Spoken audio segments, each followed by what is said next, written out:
Bueno, como ustedes bien saben, tenemos un estudio acerca de la masculinidad basado en el libro de Ruth, en el Antiguo Testamento.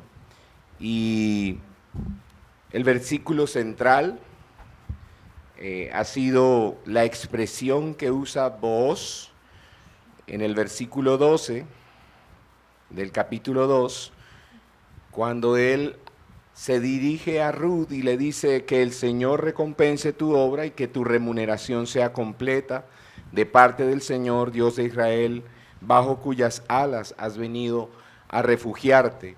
Y ese versículo es como el corazón de nuestro estudio porque refleja el corazón de un hombre que es tipo de Cristo, de un hombre espiritual, de un verdadero hombre, en este caso un verdadero israelita. Vamos a hacer un poquito de recapitulación para los hombres que no estuvieron el mes pasado. Si les parece bien, hacemos un repaso rápido de los puntos que estudiamos el mes de enero acerca de este tema y con este mismo personaje, y luego sí desarrollamos los puntos que corresponden a esta noche. Recapitulando, nosotros estudiamos la primera vez, en primer lugar, cómo define la Iglesia a un hombre bíblico. Y decíamos que la Iglesia define a un hombre bíblico como lo define la Biblia. Booz, en nuestra historia, es un personaje providencial para hablar de hombría. Es un prototipo de Jesús, casi como ninguno, decíamos. Booz nos acerca a un entendimiento de que ser un hombre, en un contexto particular, se puede ser. Se puede ser hombre en cualquier contexto, pero es Jesús realmente el modelo tanto de hombres como de mujeres. El mes pasado, en este punto, hablábamos que Pablo ora en Efesios en el capítulo 3, versículo 16, pidiendo a Dios en sus rodillas por los creyentes en Éfeso para que sean fortalecidos con poder en su hombre interior. Creo que usted recuerda eso. Y el hombre interior es de lo que se trata nuestro acercamiento al libro de Ruth. Nuestro deseo es que el hombre interior en cada uno de nosotros sea fortalecido. Que Dios este año, a medida que vamos estudiando masculinidad en cada uno de los personajes y libros de la Biblia, fortalezca nuestro hombre interior. ¿Por qué? Porque el hombre interior necesita toda la potencia del Evangelio. No que seamos fortalecidos con poder para algo exterior como una prioridad, sino con poder en nuestro hombre interior, porque el hombre interior no quiere someterse a Cristo. Y el hombre interior necesita estar bajo el gobierno de Dios.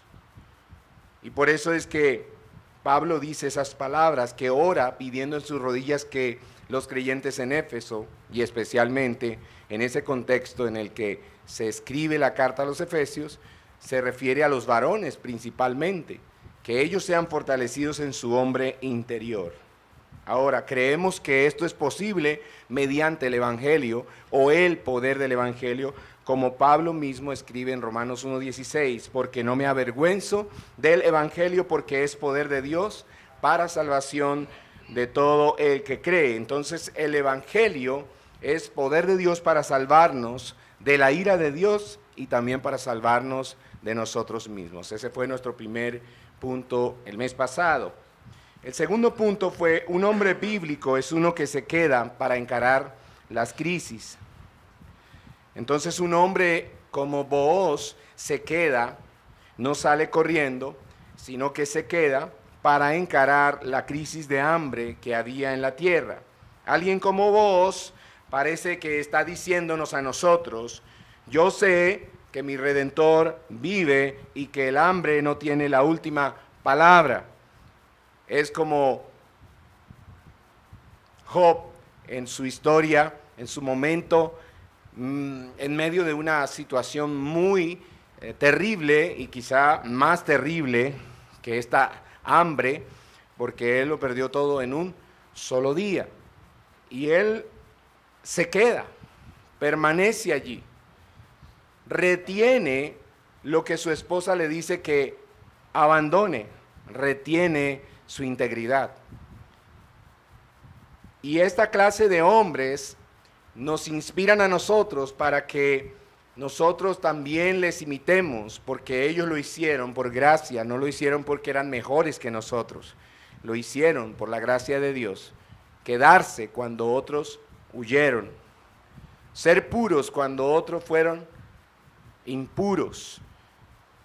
Y nos están gritando a nosotros que la última palabra no la tienen las circunstancias. No sé cuál sea la circunstancia en la cual usted pueda encontrarse en su matrimonio o en su hogar o en su trabajo ahora mismo o en su espiritualidad, en su relación con Dios.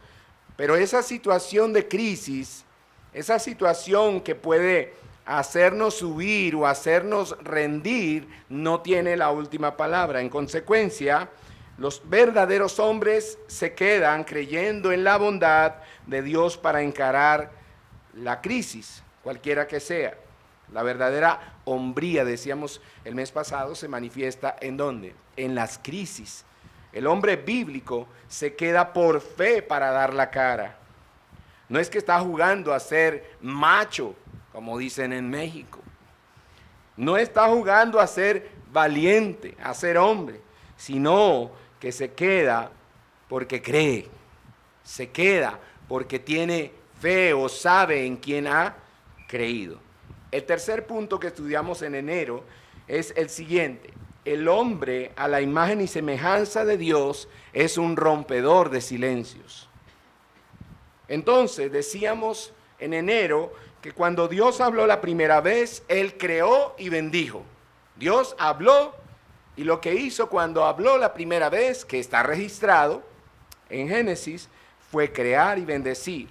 Por eso, Dios creó al varón para que refleje su imagen y semejanza, para que hable y sus palabras sean de bendición al hablar. Booz es un ejemplo de esto. Es un ejemplo de un hombre saturado de Dios. Por eso, cuando habla, de su boca sale Dios, de su boca sale teología, de su boca sale un conocimiento y un entendimiento acerca de quién es Dios.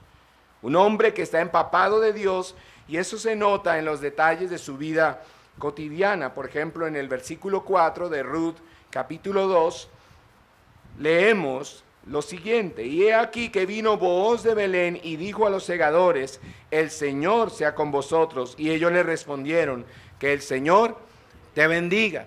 Y decíamos en enero, ¿cómo le suena? ¿Cómo luce este modelo de hombre que cuando llega a su trabajo bendice a sus empleados?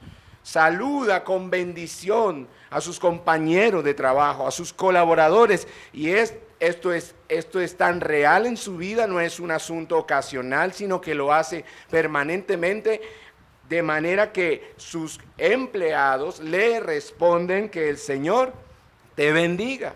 Así que todo en la vida de Booz sabe a Dios.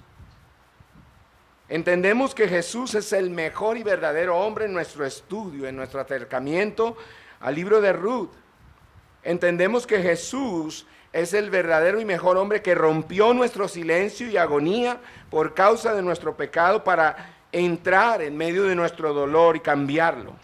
Por ejemplo, en el caso de la conversación de Jesús con la samaritana, Jesús le dice a la samaritana, cuando venga el Mesías, Él nos dirá todas las cosas. Y entonces ella le pregunta, ¿quién es el Mesías? Y Él le responde, yo soy el que habla contigo.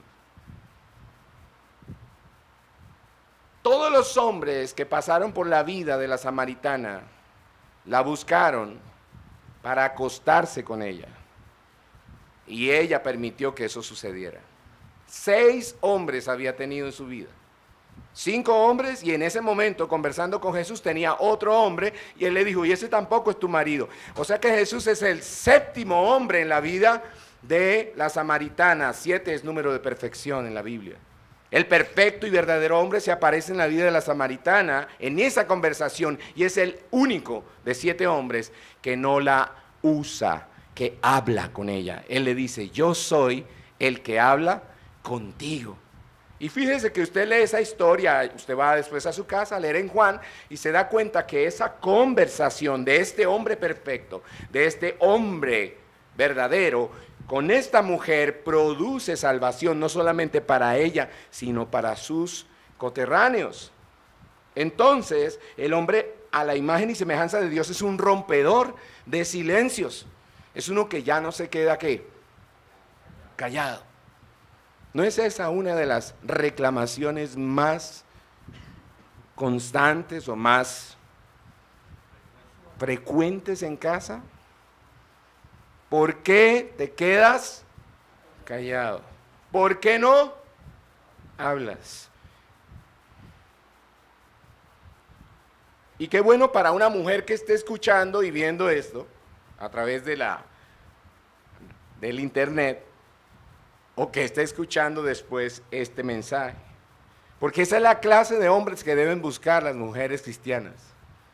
Hombres que hablen, y cuando hablen, que les salga de la boca teología, que les salga Dios, que les salga bendición, que sean como vos. Punto número 4, el mes pasado, en enero, estuvimos estudiando acerca de Dios hizo al hombre para la generosidad. Y allí estuvimos leyendo el capítulo 2, versículos 5 hasta el 16. No lo vamos a leer hoy por cuestión de tiempo, pero vamos a resumir un poquito sobre el asunto. El hombre, decíamos en enero, no se ha ganado ni se merece nada. No sé si usted está de acuerdo con esa declaración. El hombre no se ha ganado ni se merece nada. Aunque usted puede decir que usted se merece todo lo que tiene y todo lo que adquiere porque usted trabaja muy duro. Pero en realidad nosotros no nos hemos ganado y no merecemos nada. Porque todo lo que tenemos lo hemos recibido por la gracia de Dios. Por gracia vivimos, por gracia tenemos energía, salud, por gracia tenemos dones, talentos y habilidades, por gracia sabemos trabajar, sabemos hacer algún oficio, tenemos un empleo, por gracia tenemos una esposa, por gracia tenemos hijos, por gracia tenemos dinero para comprar el mercado y pagar nuestras responsabilidades, por gracia estamos sentados esta noche aquí, por gracia hemos cantado un himno, por gracia podemos levantarnos y volver a nuestras casas, por gracia, si Dios quiere, nos levantamos mañana para seguir viviendo. Todo es por gracia. Todo es por gracia. Y aquí encontramos que la gracia se manifiesta a través de la vida de Booz, porque Booz es un hombre que sabe hospedar, que sabe recibir extraños. Él sabe que ella es extranjera y él la admite en su finca. Él deja que ella venga a trabajar en ese lugar. Es más, él averigua mucho sobre ella, porque cuando habla con el jefe de los criados, él ya sabe todo acerca de Ruth la Moabita. Ella no cabe en el círculo donde él la está hospedando, pero él aún así la hospeda. Booz es un hombre que abre espacio porque fue hecho a imagen y semejanza de Dios, que abrió espacio para nosotros. Dios no nos necesitaba. Dios ya era Dios sin nosotros. Dios seguirá siendo Dios aunque usted lo rechace, aunque usted lo menosprecie, aunque usted se burle de Él, aunque usted se aparte de Él o se convierta aún más en su enemigo. Dios seguirá siendo Dios. Pero aún así Él abre espacio para nosotros porque Él es generoso, porque como decíamos el domingo, Él es bueno y para siempre es su misericordia. Y Booz le dice a ella en el versículo 14, 15 y 16, ven y come. Ven, come aquí con nosotros. Después da órdenes para que la dejen espigar e incluso da órdenes para que dejen caer un poco más de las espigas para que ella pueda recoger más y llevar más para su casa. Entonces Booz invita a esta mujer a su círculo de intimidad, le dice, ven y moja tu pan en mi mesa. ¿No le suena familiar eso? A un rey que invitó a un descendiente del rey anterior, y según la tradición lo que debía hacer este rey era matar a toda la descendencia del rey anterior, y en lugar de eso él quiso hacer ¿qué cosa? Misericordia, y pidió traer a Mefiboset para que se sentara en su mesa y comiera en la mesa del rey como si fuera pariente del rey. A eso se parecen los verdaderos hombres. Y somos los encargados de ministrar y enseñar eso en casa. A nuestras esposas y a nuestros hijos debemos ser hospedadores. Debemos abrir nuestra casa. Debemos recibir personas en casa, invitar personas a nuestra casa, porque la gracia abre espacios, la gracia es generosa, la gracia va más allá de lo que nosotros imaginamos. Booz le dice a ella, come hasta que te sacies y aún lleva para tu casa. Eso fue lo que estudiamos en enero. Ahora, manera de introducción esta noche, quiero citar a uno de los poetas más grandes y novelistas y dramaturgos y científicos alemanes, Wolfgang von Goethe. Johann Wolfgang von Goethe, que quizá usted no lo conoce, yo tampoco lo conocía hasta que estudié un poco sobre el libro de Ruth y encontré que este ilustre hombre alemán habló acerca del libro de Ruth alguna vez y dijo las siguientes palabras. Él dijo que el libro de Ruth es una pieza literaria por excelencia, la obra más hermosa y completa escrita a pequeña escala. Goethe dijo sobre el libro de Ruth que lo que Venus es a las estatuas y la Mona Lisa a las pinturas, lo es el libro de Ruth a la literatura. Es una pieza de literatura, según los entendidos, exquisita. Es una historia impresionante. Booz, en el libro de Ruth, es una prefigura o sombra del mejor y verdadero redentor que vendría a ser Cristo. Y en eso ya estamos de acuerdo. Ahora, hoy vamos a trabajar otros puntos que son necesarios trabajar en nuestro estudio. 2 puntos más. El primero es, el hombre de Dios vive por convicción y no por conveniencia. Y el otro es, Dios hizo al hombre para que resolviera asuntos y situaciones, no solamente conflictos. Para eso vamos a leer en el capítulo 3 de Ruth, versículos 7 hasta el 14 en este primer punto. Capítulo 3 de Ruth, versículos 7 hasta el 14. Cuando Booz hubo comido y bebido, y su corazón estaba contento, fue a acostarse al pie del montón de grano, y ella vino calladamente, descubrió sus pies y se acostó. Y sucedió que a medianoche el hombre se asustó, se volvió y he aquí que una mujer estaba acostada a sus pies. Y él dijo, ¿quién eres? Y ella respondió, soy Ruth, tu sierva. Extiende pues tu mano sobre tu sierva, por cuanto eres pariente cercano. Vuelvo a leer el versículo 9. Y él dijo, ¿quién eres? Y ella respondió, soy Ruth, tu sierva. Extiende pues tu manto sobre tu sierva, por cuanto eres pariente cercano. Entonces él dijo, bendita seas del Señor, hija mía, has hecho tu última bondad mejor que la primera, al no ir en pos de los jóvenes, ya sean pobres o ricos. Ahora, hija mía, no temas, haré por ti todo lo que me pidas, pues todo mi pueblo en la ciudad sabe que eres una mujer virtuosa. Ahora bien, es verdad que soy pariente cercano, pero hay un pariente más cercano que yo. Quédate esta noche y cuando venga la mañana, si él quiere redimirte, bien, que te redima. Pero si no quieres redimirte, entonces yo te redimiré. Vive el Señor, acuéstate hasta la mañana. Y ella se acostó a sus pies hasta la mañana y se levantó antes que una persona pudiera reconocer a otra. Y él dijo, que no se sepa que ha venido mujer a la era. Aclaremos en primer lugar, después de leer esto, que la iniciativa de Noemí al pedirle a Ruth que se acueste a los pies de Booz no es incorrecta. Porque si usted lee con lentes de machista, usted va a decir, ¿se da cuenta? Ahí están las mujeres pintadas, las suegras y las nueras, las viejas y las jóvenes, todas son iguales, arribistas, todas lanzadas. Es que así estamos hoy. Ellas son las que nos buscan a nosotros. No.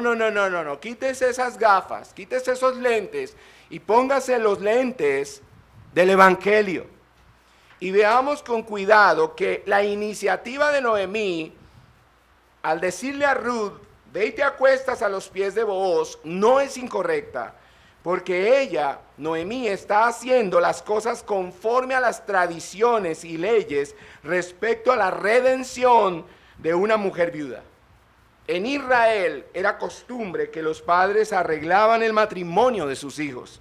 Por eso no se veía mal lo que estaba insinuando Noemí a Ruth. Por eso podemos entender mejor lo que acabamos de leer. Y si repetimos la lectura, incluyendo ahora los versículos 1 y 2 del mismo capítulo 3. Mire cómo suena ahora la lectura, leyendo el versículo 1, el 2 y luego el 4. Dice, después su suegra Noemí le dijo, hija mía, ¿no he de buscar seguridad para ti para que te vaya bien? ¿Se da cuenta? Es la iniciativa de una mamá. Era normal de los padres en Israel hacer esto por sus hijos. Luego dice, ahora pues, ¿no es Booz nuestro pariente con cuyas criadas estabas? He aquí, él avienta cebada en la era esta noche. Entonces, segunda idea, Noemí está recordando también que según la tradición y la ley, se necesita un pariente redentor. Y ella sabe que Booz es ese pariente. Y luego en el versículo 4 dice, y sucederá que cuando él se acueste, notarás el lugar donde se acuesta. Irás, descubrirás sus pies y te acostarás, punto y coma, entonces él te dirá lo que debes hacer. Está claro que Noemí estaba simplemente haciendo lo que la tradición y la ley decía. Por otro lado, usted y yo debemos recordar, en el mes de enero lo hablamos, que esta historia ocurrió en el tiempo de los jueces y que por esos días había no solo una crisis de hambre, sino del liderazgo de los hombres y de maltrato a la mujer. Recuerde que en enero leímos Jueces 21-25 que dice, no había rey, por esos días, no había rey en Israel y cada cual hacía lo que bien le parecía. Entonces la crisis no era solamente de hambre, sino también de liderazgo masculino, de hombría, de masculinidad. Había un ambiente de ingobernabilidad. Todo era una total anarquía como ocurre en Latinoamérica hoy. Pero esta historia, la historia de Ruth, fue escrita con el ánimo de traer esperanza a nuestra realidad social y para darnos a nosotros los hombres sensatez. Donde hay deterioro de la masculinidad, puede haber esperanza en Cristo. Puede haber sanidad y restauración mediante el poder del Evangelio.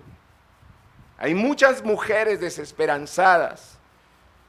La mayoría de las mujeres con las que yo puedo hablar en consejería, o con las mujeres con las que podemos cruzar algunas palabras cuando vienen de visita a la iglesia, por lo general expresan su tristeza por causa de la falta de liderazgo de sus esposos.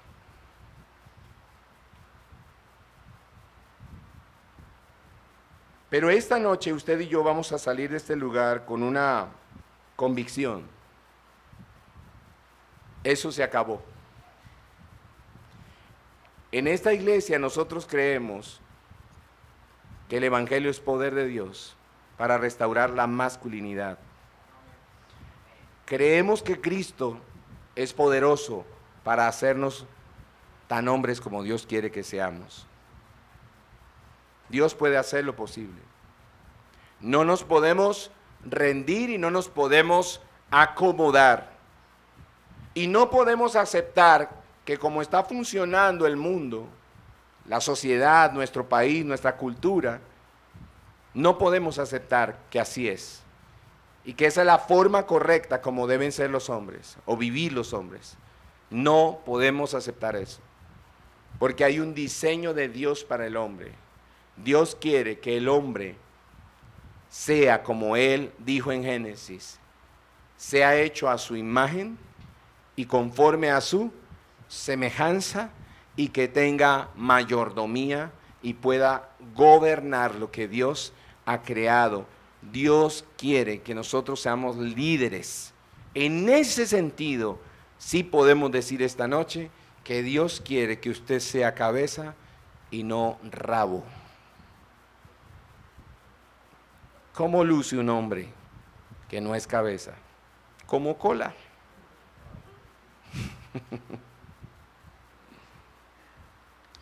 Ahora, mire otro detalle interesante.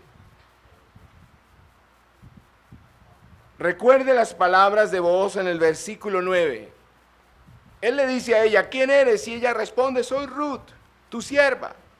Es de noche, hay muchas estrellas, está haciendo mucha brisa. Yo estuve leyendo un par de libros donde concuerdan varios eruditos que es normal que esté aventando Booz esa noche, porque si está aventando significa que hace mucha brisa.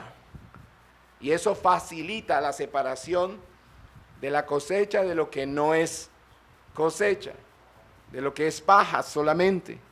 Así que la noche está estrellada y está haciendo una brisa así tipo Cartagena, y usted está dormido, profundo, descansando después de un día de arduo trabajo, y de pronto se despierta asustado y encuentra a una mujer durmiendo debajo de su sábana.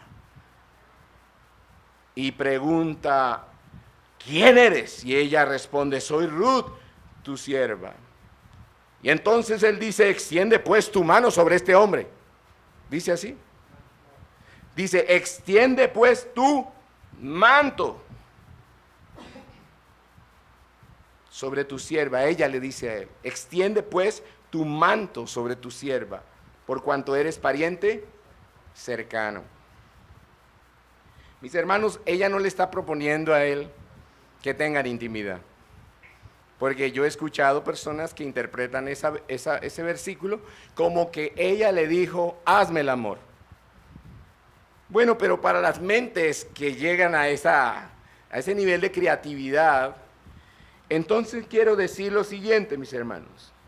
Para vos, en el libro de Ruth, para vos, el sexo estaba subordinado a la justicia de Dios y al dominio propio.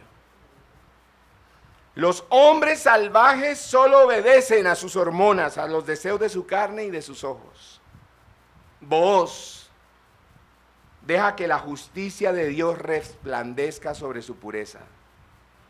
Vos sabía que al amanecer Dios traería algo mejor que lo que él podría conseguir en la noche, si él da rienda suelta a los deseos de la carne. Porque él le dice a ella que duerma y que espere hasta el amanecer, porque él va a hacer todo lo posible para redimirla. Así que el primero dice, yo hago lo correcto, yo hago lo que es legal, yo hago lo que según la tradición debemos hacer antes de tomarte como mujer. Vos espera algo mejor y verdadero para el amanecer. Algo muy por encima de aquello que él mismo hubiese logrado esa noche, por su propia cuenta. Así que el ejemplo de Booz le dice a los solteros y a los casados: resistan la tentación sexual, porque la justicia obra mejores resultados que sus impulsos carnales. La carne mira solo por el momento, pero la pureza de cada momento mira a la eternidad. Repito esto: la carne mira solo por el momento, pero la pureza de un hombre, la pureza de cada momento de su vida mira a la eternidad. Porque la pureza está relacionada con los propósitos eternos y la gloria de Dios. La pureza no es solo abstinencia. La pureza está relacionada con los planes y la gloria de Dios. Voy a darles un ejemplo, y creo que este es el mejor ejemplo para dar esta noche. Jesús nunca tuvo relaciones sexuales y fue el hombre más pleno, más completo, más realizado, más feliz que ha existido. Así que si Jesús no nos sirve a nosotros para revisar cómo está el asunto de nuestros deseos de la carne, cómo estamos comportándonos en términos de nuestra sexualidad, Jesús es el estándar. Y él nunca tuvo relaciones sexuales y fue el hombre más completo, más pleno y más feliz que haya existido. Booz es tipo de Jesús. Booz dice: el sexo puede esperar, hagamos lo correcto. Mañana llamamos al otro pariente y si él no redime, yo redimo. Y luego te tomo como mi mujer. ¿Cuántos solteros están diciendo: no, yo redimo primero y después hacemos lo de legalidad? Primero pruebo un bocado para saber si hay compatibilidad. ¿Cuántos solteros hay fornicando y echándole la culpa a la mujer con la que fornicaron? Eso es falta de hombría también. Porque cuando nosotros los hombres fornicamos o cometemos adulterio, somos nosotros los responsables. Eso no nos llegó por accidente. Eso no ocurrió sin que nos diéramos cuenta o sin saber qué era. Eso llega porque nosotros lo hemos deseado. Porque Santiago dice que cada uno es tentado de acuerdo a su propia concupiscencia. ¿Y qué es concupiscencia? ¿Qué hemos dicho? Pasión desordenada. Hay una definición que hemos enseñado en la iglesia que es esencial: deseo desordenado o pasión desordenada por bienes materiales o por placeres sexuales. Entonces hay concupiscencia cuando deseo cosas materiales, dinero, bienes materiales. Y hay concupiscencia cuando deseo placer sexual como desordenado. Entonces parece que Booz le está diciendo: claro que quiero casarme contigo. Ella le dice: por favor, extiende tu manto sobre tu sierva porque eres mi pariente cercano. O mejor, el pariente cercano de Noemí. Y yo soy su nuera. Y parece que Booz le respondiera: sí, yo me quiero casar contigo, pero no voy a saltarme la ley de Dios. ¿Le hace sentido esa idea? Joven soltero, ¿le hace sentido? Yo me quiero casar, pero no me voy a saltar la ley de Dios. Porque la pureza no es algo que me impone la iglesia, ni el evangelio, ni el cristianismo. La pureza es algo que me conecta con el propósito de Dios y con la gloria de Dios. Mi deseo no es satisfacer mi carne, mi deseo es glorificar a Dios. Entonces Booz es un hombre que vive no por la conveniencia, por eso hemos titulado ese punto: un hombre que de Dios, a la imagen y semejanza de Dios, es un hombre que vive por convicción y no por conveniencia. Booz no vive por la conveniencia, sino por la ¿qué? Convicción. Procede de acuerdo a lo que está escrito. Fue hecho para vivir dentro de las fronteras de la ley de Dios. Porque la frase de la serpiente en el Edén, con que Dios os ha dicho, es para los que creen que no necesitan fronteras, límites ni leyes, o no las desean. Los hombres sin temor de Dios pasan esa frontera y descubren entonces de qué se trata vivir la vida sin Dios debajo del sol. El rey Salomón escribió cómo luce la vida sin Dios debajo del sol. Eclesiastés capítulo 1, versículo 14, dice, he visto todas las obras que se han hecho bajo el sol. ¿Qué está diciendo Salomón? Lo he visto todo. O sea, ustedes no me vengan con que me van a contar algo que yo no he visto y algo que yo no haya sentido, porque yo lo he vivido, lo he visto y lo he sentido todo debajo del sol. Y dice, y he aquí todo, en la Reina Valera dice, todo es vanidad y aflicción de espíritu. Y luego usted avanza hasta el último capítulo, capítulo 12, versículos 13 y 14, y dice, la conclusión entonces, si todo lo que pasa debajo del sol, se los digo, se los aseguro, yo tengo razón, es vanidad y aflicción de espíritu, entonces la conclusión es esta, muchachos, porque este libro es escrito por Salomón como un libro de consejo ¿para quién? Para su hijo varón. Así que este libro es un libro apropiado para hombres. Y este rey que lo probó todo, lo vivió todo, lo vio todo y lo sintió todo, nos dice, la conclusión de todo es esto, versículos 13 y 14. Cuando todo se ha oído, teme a Dios y guarda sus mandamientos, porque eso concierne a toda persona, versículo 14, porque Dios traerá toda obra a juicio, junto con todo lo oculto, sea bueno o sea malo. Entonces un hombre de Dios tiene la convicción de que la pureza es mejor que el placer. Y un hombre de Dios como Booz tiene la convicción de que Dios es proveedor de todo. Por eso se quedó y no huyó en tiempo de hambre. Dios proveyó un familiar de Elimelech, el difunto esposo de Noemí. Dios proveyó un familiar, un pariente que redimiría, y ese familiar es Booz. Es decir, en esta historia es Dios el que provee a Booz para que redima. Dios proveyó un lugar específico donde Ruth pudo espigar. Dios proveyó el tiempo exacto porque Booz regresó ese día de Belén a la era. Dios proveyó la protección de otras mujeres que acompañarían a Ruth en el campo. Dios proveyó una suegra temerosa de Dios que conocía y respetaba las fronteras de Dios. Dios proveyó comida y bebida de la generosidad de Booz para Ruth y para su suegra Noemí. Un hombre de verdad, un hombre de convicción es un hombre que conoce, sabe que Dios provee todo. Y un hombre de convicción es un hombre que está saturado de Dios, lo hemos repetido.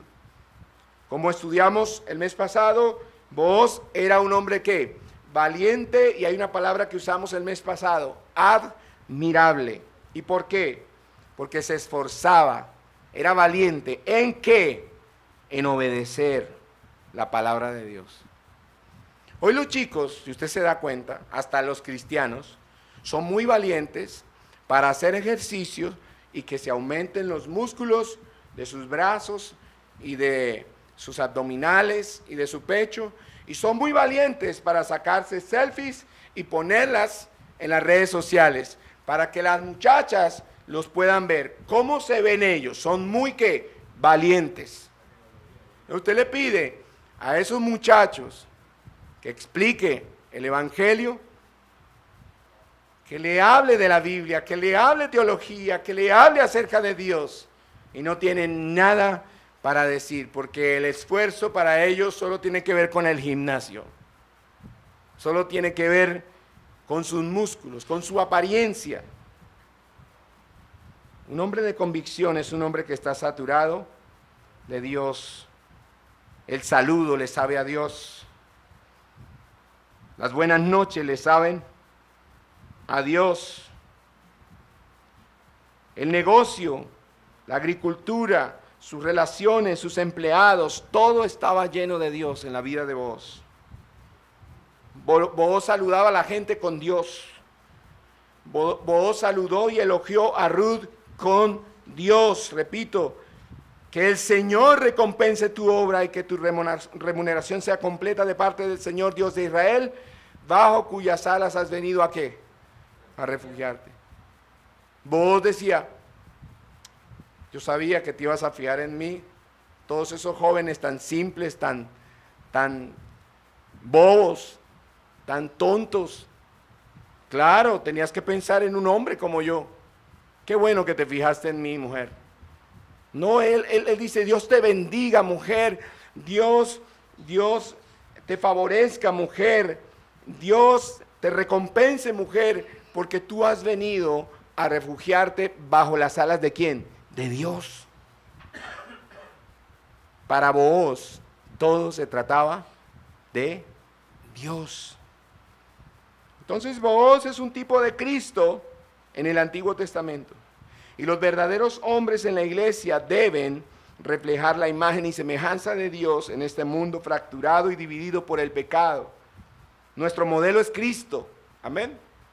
No es Booz. Booz, estamos viendo a Booz como un tipo de Cristo. Vemos en Booz sombras, rayos, vislumbres del mejor y verdadero hombre que es Cristo. No se engañe. No estamos enseñando boozología. Estamos mirando a un hombre que en el Antiguo Testamento reflejaba el carácter de Cristo. Nuestro modelo es Cristo. ¿Cuál es su modelo? Quiero decirle que para algunos hombres cristianos no es Cristo.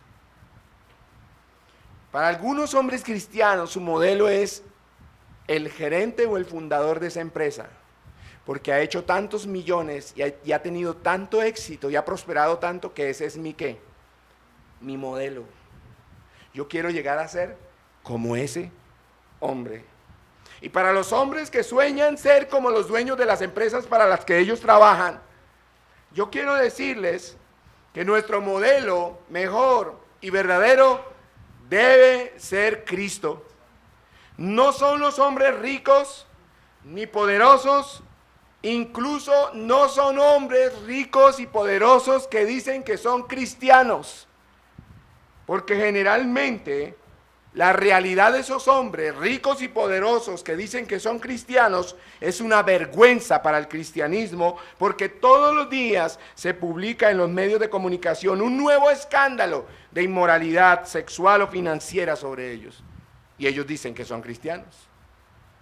Entonces mi modelo no es el presidente de una empresa, ni el presidente de una nación, ni un actor, ni un músico. Mi modelo es Cristo. Yo hablaba con una persona ayer, un hombre, y le pregunté sobre algo de música, y enseguida empezó a hablarme, no, yo estoy pensando en hacer estas cosas y estas cosas con estos músicos, ¿qué tal? Porque es que este músico está en Suiza y este otro músico está allá en la ciudad esa, en Dubái, y trabaja para no sé qué, y entonces sí. Yo solo le hice una pregunta pequeñita de música y se desparramó en comentarios sobre sus planes para hacer cosas musicales o trabajos musicales con músicos que, pues imagínense, ese está allí, este está allá. Faltó decir que había un querubín que tocaba alrededor del trono que iba a acompañarle en la batería. Mis hermanos, uno quiere rodearse, y lo hablo por todos nosotros, uno quiere rodearse de gente importante, menos de Cristo. O sea, uno no piensa que Dios es la persona más importante de la que uno necesita estar rodeado. Uno cree que es mejor estar rodeado de buenos músicos, de buenos profesionales, ¿sí? Y entonces se mete a las redes sociales, esas redes sociales que promueven en profesionales, y entonces llena los datos y abre un usuario, y uno dice, pues ahí voy a estar bien linkeado. ya dije, ¿por dónde va? Bien relacionado. La mejor relación que podemos tener es con Dios. Él es el ser más influyente en todo el universo. Él es el que abre puertas. Jesús es el hombre que abre puertas que nadie puede cerrar y que cierra puertas que nadie puede abrir. ¿Cómo le parece esa amistad? ¿Cómo le parece esa relación? Booz era un hombre que tenía una relación íntima con Dios. Era un hombre que no era una vergüenza para la fe judía. Y usted y yo debemos ser hombres que no avergoncemos la fe cristiana, todo lo contrario, como lo decíamos el domingo, nuestro estilo de vida debe ayudar para que la opinión que otros tienen de Dios se ensanche y se corrija, porque muchos opinan de Dios cosas que no son bíblicas, pero al ver nuestro estilo de vida pueden decir, ay, yo estaba equivocado, es como tú lo estás viviendo, es como tú lo enseñas, y es verdad. Y que otros se corrijan en cuanto a opinión acerca de Dios, o que su opinión acerca de Dios sea que aumentada, magnificada. Número 6, punto número 6, los 4 de resumen, de recapitulación, el quinto que acabamos de terminarlo y ahora el sexto. Dios hizo al hombre para que resolviera asuntos y situaciones, no solo conflictos. Ruth capítulo 3, versículos 15 al 18. Dice la escritura, dijo además,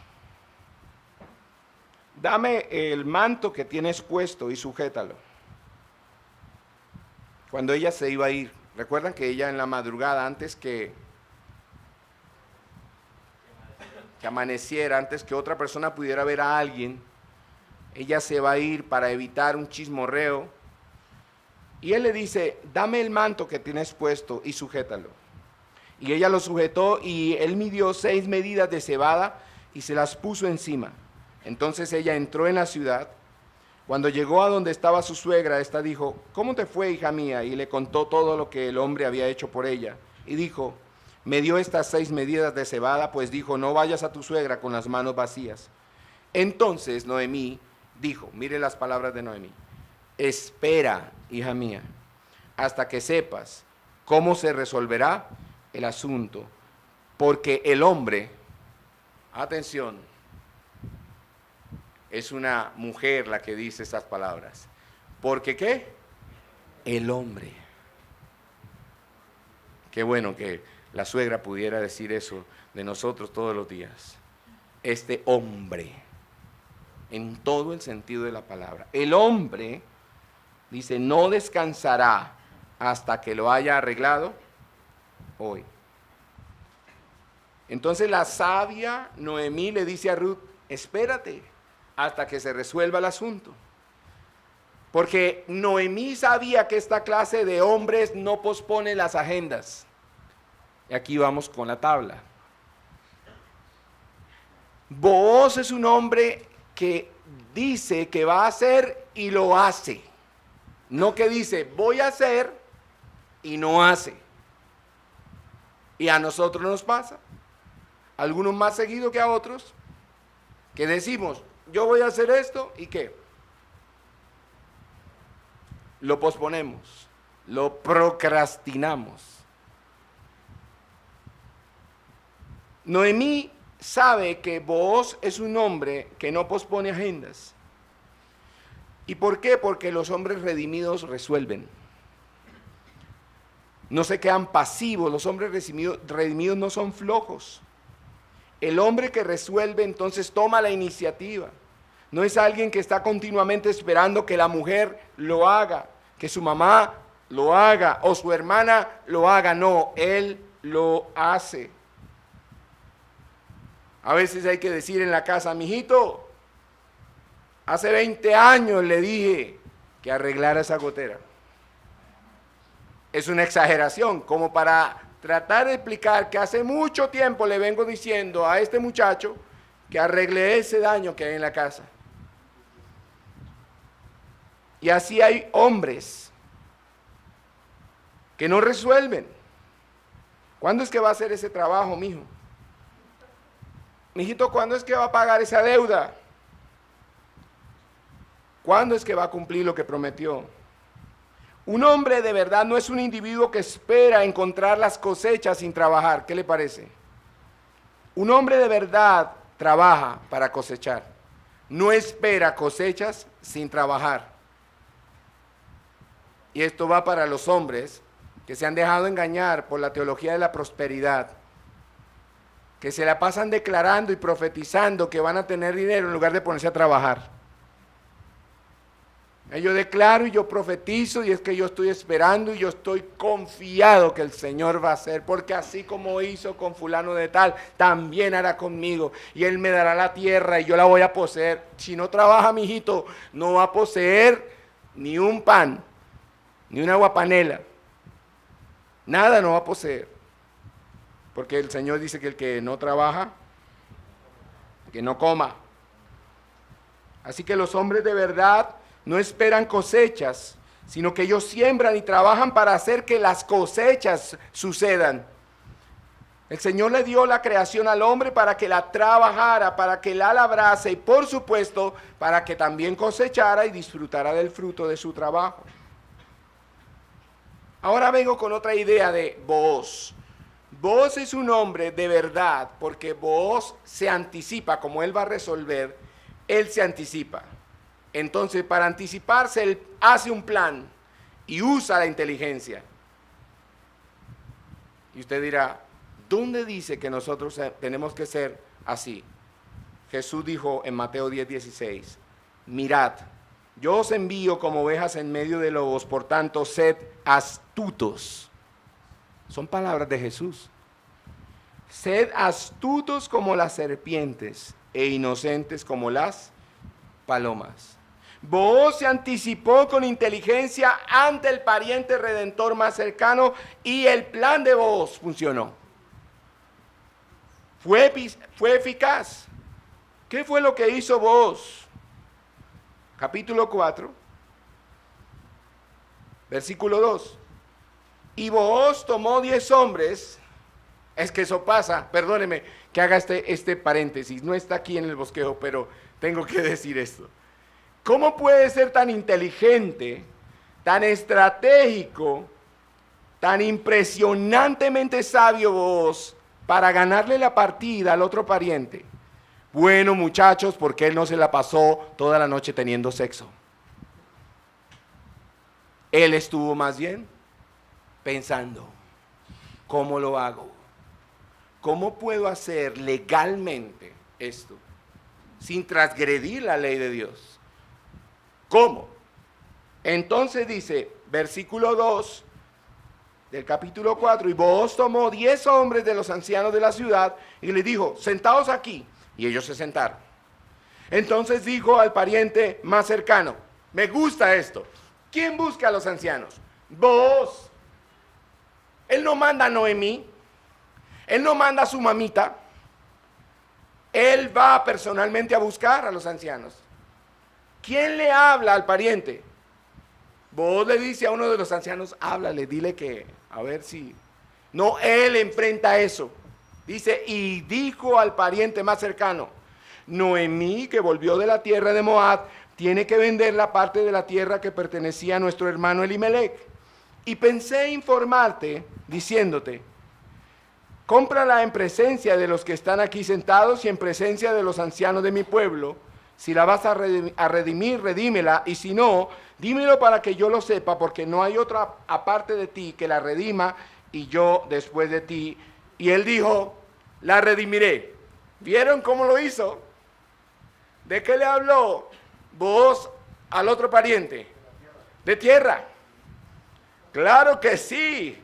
Si es asunto de plata y de tierra y negocios, todos nosotros estamos listos para decir, yo compro eso, yo pago por eso, yo quiero esa tierra. Le tocó primero su orgullo. Y luego viene en el versículo 5 y le dice, entonces vos dijo, el día que compres el campo de manos de Noemí, debes adquirir también a Ruth la moabita, viuda del difunto, a fin de conservar el nombre del difunto en su heredad. Y eso era de ley. Le está citando la ley y la tradición. Le dice, ok, qué buena noticia, vas a redimir. Pues tiene una sorpresa, redimes también a la moabita. Y nuevamente le tocó el orgullo.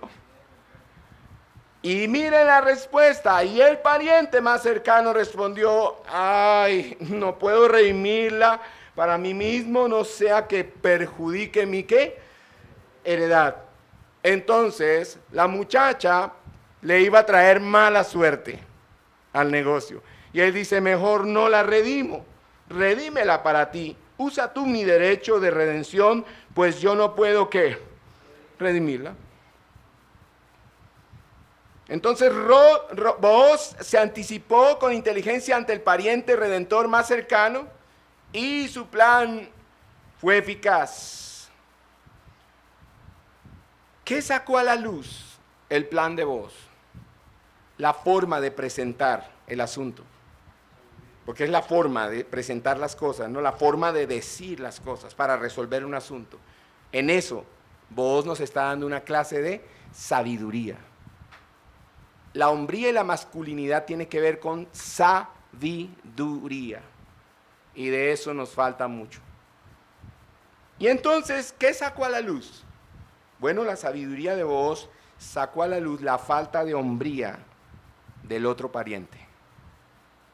La falta de misericordia. La falta de entendimiento de lo que es gracia y compasión. Porque este pariente solo estaba interesado en redimir la tierra de Elimelech, mas no a Ruth la moabita. Y esa clase de hombres que no aman a los extranjeros no merecen nombre.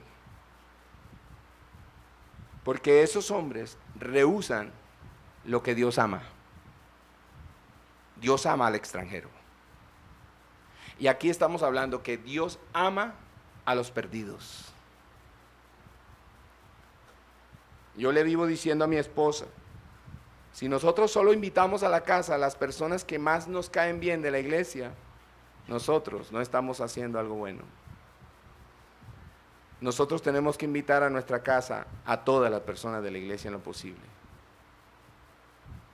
No puede ser que tenga mucha frecuencia una persona o una familia visitándonos. Debe haber gente constantemente visitándonos. Diferentes personas. Porque debemos amarlos a todos. Pero hay gente como que se vuelve exclusiva, ¿no? Y empiezan desde muy jóvenes a hacer eso y los papás ni se dan cuenta. Siempre que salen a dar una vuelta con los amigos de la iglesia, siempre son los mismos. Esta historia me está ayudando a pensar que el Ministerio de Jóvenes va a tener ciertas arandelas sobre las cuales trabajar. Porque esos ministerios de jóvenes, esos grupos de hermanos cristianos que siempre salen los mismos, a los mismos lugares, no están mostrando gracia, no están mostrando misericordia y compasión de Dios. Uno debe procurar y desear salir con la gente que más necesita la gracia de Dios. Con los menos bonitos. ¿Por qué le gusta salir con el más bonito o la más bonita? Revisemos el corazón. ¿Por qué no imitamos a la gordita? Y a la flaquita, ¿por qué no? Y a la que vive allá lejos, lejos, lejos, lejos. Uy, ¿por qué toca llevarla hasta allá después? Ah, pero entonces, gracias vos por existir en la Biblia. porque me has dado luz para decir unas verdades. Y así pasa en el ministerio, mis hermanos. Hay ministros, hay hombres de Dios, hay pastores, hay líderes, gente que solo se relaciona con los que le van a rendir beneficio. Con otros ministerios que son importantes y que son beneficios. De hecho, son los ministerios que quedan bien en las selfies. ¿Sí? Porque es que estoy sacándome la foto con John Piper. ¿Sí? No con el mosco que pastorea ahí en la esquina. Mis hermanos, aquí hay un prototipo de Cristo. Vos quiere redimirla. Vos desea, y ya les voy a decir por qué. En la conclusión lo vamos a entender mejor. Vos es prototipo maravilloso de Jesús. Pero ¿cómo hacemos un vos en la iglesia? ¿Cómo fabricamos un vos de cada uno de nosotros? ¿Cuántos quieren ser como vos? Ay, el religioso ya salió a decir, yo quiero ser como Cristo. Pero es que ni siquiera como Cristo usted quiere ser. Empecemos por vos y después le apuntamos a Cristo. Sí, mi hermano, porque no, yo quiero ser como Cristo, tan espiritual. ¿Cuántos quisieran poder darle al menos por los tobillos a este hombre en este libro? Debemos creer en la habilidad que Dios puede dar por medio de Cristo para que nosotros procedamos con gracia, porque estamos afectados y sugestionados con el liderazgo machista y sin ternura de esta generación caída. O sea, a usted le hicieron creer que porque es colombiano usted no puede cambiar, o que porque es santandereano no puede cambiar el que nació en Antioquia. No, usted es paisa, usted no va a cambiar, usted es así para toda la vida. No, sí, debemos creer que Dios da gracia por medio de la palabra, del evangelio, por medio de su Hijo. Dios da gracia para que seamos mejores hombres. Debemos desearlo. Yo puedo ser tierno. No es que me voy a parar en el espejo y voy a decir, puedes ser tierno. Hoy vas a ser tierno. No. Debo estar en mis rodillas. Debo pasar tiempo con Dios. Booz era un hombre que tenía conocimiento de Dios y creo que Booz era un hombre de intimidad con Dios para ser la clase de hombre que era. Entonces no vamos a seguir siendo hombres que viven por conveniencia y se relacionan por conveniencia, sino que nos relacionemos con otros hermanos de la congregación, con otras personas por convicción. ¿Por qué me quieres relacionar contigo? ¿Por qué, por ejemplo, hay una persona que puede decir, pastor, yo quisiera invitarlo a tomar un café? Yo quisiera decirle a esa persona, la próxima vez le digo, ya invitaste a, y voy a pensar en la persona que menos se le ocurriría para invitar a tomar café. A fulano de tal a tomar. No, todavía no. Entonces, invítalo a él y cuando hayas tomado café y compartido con él, me invitas a mí. Porque siempre queremos estar con personas que hagan que nuestro ego se alimente, se nutra. Necesitamos estar con las personas que necesitan ser incluidas, aceptadas, redimidas, cobijadas, como lo hace Booz con Ruth. Entonces, no más mezquindad en nuestras vidas. Debemos empezar a pensar y a vivir de una manera que pueda bendecir a otros. Debemos empezar a caminar la segunda milla y dar sin rezongar. Dar y reclamar no es dar. En la vida de Booz hay muchas dimensiones de carácter que son apasionantes, pero todas esas dimensiones se pueden magnificar más si estudiamos la persona de Jesús. Entonces, voy a concluir con esto. ¿Por qué Booz se comportaba así? Hay una clave en la Biblia. Mateo 1:5. Ahí está la clave. Uno no puede imaginarse que ahí está, pero sí. En el primer capítulo de Mateo, en el versículo 5, está el secreto. ¿Por qué a él le interesó la moabita? ¿Por qué no la rechazó como el otro pariente y no dijo, uy, me va a traer mala suerte? Dice Mateo 1:5, Salmón engendró de Rahab a Booz. Booz era hijo de Rahab la ramera. Ella no era hebrea. Ella era extranjera. Y Salmón y Rahab, los padres de Booz, le enseñaron a ese muchacho desde la niñez el concepto de misericordia y de gracia y de compasión y amor por el extranjero. Y Booz engendró de Ruth a Obed, y Obed engendró a Isaí. Versículo 6, Isaí engendró al rey David. ¡Wow! ¿Qué clase de hijos podemos llegar a tener si imitamos estos modelos? Entonces, ¡qué papás tan increíbles! Con razón, la fe alcanzó a Rahab. Y la fe que alcanzó a Rahab, ella se la enseñó a su hijo Booz en medio de la adversidad, porque en los tiempos de Rahab, cuando ella fue alcanzada por la fe judía, por la fe hebrea, estaban en crisis en esa ciudad. Y ella pudo educar a ese muchacho, diríamos hoy, en el temor de Dios. Y luego Rahab aparece en el libro de Hebreos, en el paseo de la fama de los hombres y mujeres de fe, para que usted vea. Por eso Booz era temeroso de Dios. Por eso Booz podía hacer la voluntad de Dios mientras otros hacían lo que les parecía. Por eso Booz es un modelo de Cristo. Booz no era un hijo de papi y mami. Booz era hijo de padres temerosos de Dios, que hicieron bien su tarea. El alcance de nuestra tarea con nuestros hijos es increíble. No podemos imaginar hasta dónde Dios puede llegar con ellos si hacemos bien nuestra tarea. Entonces Booz tuvo un buen ejemplo de misericordia y de gracia en sus padres. Necesitamos ser mentores para nuestros hijos, hombres. Necesitamos ser mentores para nuestros hijos y modelarles a nuestros hijos esto que estamos aprendiendo hoy.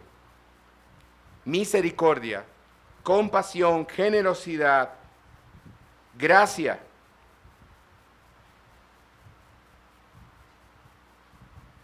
Hubo un hombre que se llamó Henry Nouwen, no sé si alguien sabe de él. Henry Nouwen era un sacerdote católico. Y él, después de 30 años de ser sacerdote católico, alguna vez en su tiempo de oración, de meditación, afirma que escuchó a Dios que le preguntó, después de 30 años, ¿ya te pareces a Cristo? Tengo varios libros de él y a mí me gusta leerlo. Él tiene un libro muy bonito que explica de una manera extraordinaria la parábola del hijo pródigo. Se llama El regreso del hijo pródigo, de Henry Nouwen. Es un autor leído por reformados. Y esa pregunta que él dice, que él escuchó que Dios le hizo, es la pregunta que Dios nos hace esta noche al terminar este estudio. Después de los días, meses y años que tenemos de ser cristianos, ¿ya nos parecemos a Cristo? Y si no es así, o si nos parecemos muy poco al Señor, es hora entonces de que seamos hombres que, primero, encaramos crisis. Segundo, hombres que rompemos los silencios. Tercero, hombres que somos generosos. Cuarto, hombres que vivimos por convicción, no por conveniencia. Quinto, hombres que resolvemos.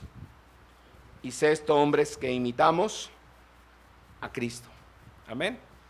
Booz no era un sacerdote, no era un levita y no era un juez, era un ciudadano común y corriente. Por eso es un buen ejemplo para nosotros. Era tan común como usted y como yo.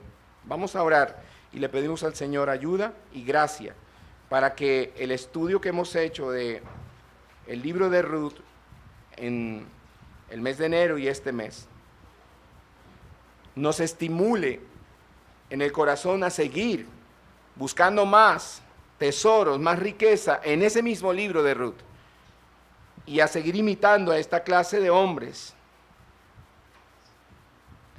Tenemos que decir, como alguna vez dijo Rick Warren, aunque todavía no somos lo que deberíamos ser, y esto para esperanza de todos nosotros al terminar, aunque todavía no somos lo que deberíamos ser, tampoco somos lo que antes éramos.